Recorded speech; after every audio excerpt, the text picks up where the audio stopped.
Hello and welcome to Music Nerd, your weekly source for the facts and figures behind what's happening in the world of music. This week, heaven versus hell on the charts, the unstoppableness of file sharing. Roll the intro, Steven!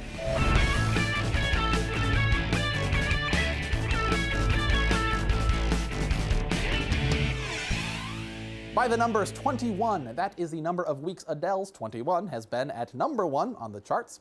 10, that is the number of tracks from Bruce Springsteen's upcoming album Wrecking Ball. The boss will ultimately release early. He's releasing one per day, and today was number 4.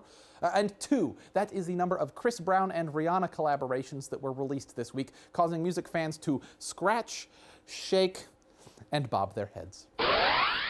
The piracy wars continue. Mega Upload founder Kim.com was released from New Zealand prison yesterday on bail. His legal battle is far from over. The U.S. is seeking extradition so he can be put on trial here for a whole host of piracy-related charges.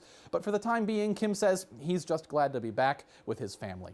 On the other side of the planet, a ruling made this week by the UK's High Court legally established the obvious fact that file-sharing website The Pirate Bay and its users infringe copyright.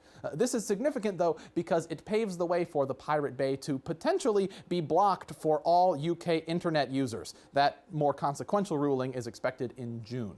Oddly enough, a change planned for the next week in how the Pirate Bay operates will make it possible for those in the UK to continue using the Bay without access to the website itself. Unlike Mega Upload, which, before it was shut down, physically hosted the infringing files for direct download, the Pirate Bay will soon serve exclusively as a directory for outside applications to locate and download infringing files.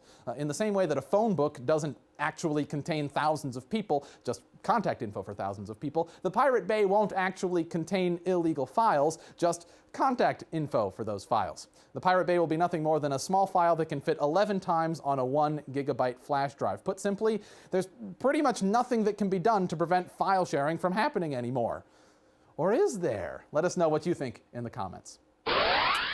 In top of the chart news, Adele's 21 saw a Grammy-induced threefold spike with a whopping 729,000 copies sold, and Sir Paul McCartney is holding court at number 5 for the second week in a row with Kisses on the bottom. Speaking of the bottom, on the bottom of the charts, Goat Whore's Blood for the Master debuted at number 171 this week. But fear not, people who fear Satan. Christian rapper Lecrae is balancing things out in the 161 spot with Rehab, presumably after being endorsed by NBA sensation Jeremy Lin here on Fuse. If you want to watch that video, click the monitor. Last week, username SirJake195 commented, "Who will dethrone Adele? Most likely, the throne." That's an interesting theory, sir. Jake, I mean, a terrible theory, really. There's no guarantee that Jay-Z and Kanye will make another album together. Even if they do, it won't be for at least another 6 months. But I do appreciate your wordplay. And one thing I just want to make you guys aware of, on top of being a music nerd, I am also a musical explorer. And as such, I recently checked out an up-and-coming music scene where artists hack Game Boys and Nintendos into making crazy electronic music. For an introduction to the world of chiptune, click the monitor. And if you have ideas as to things I might musically explore in the future, please do let us know in the comments.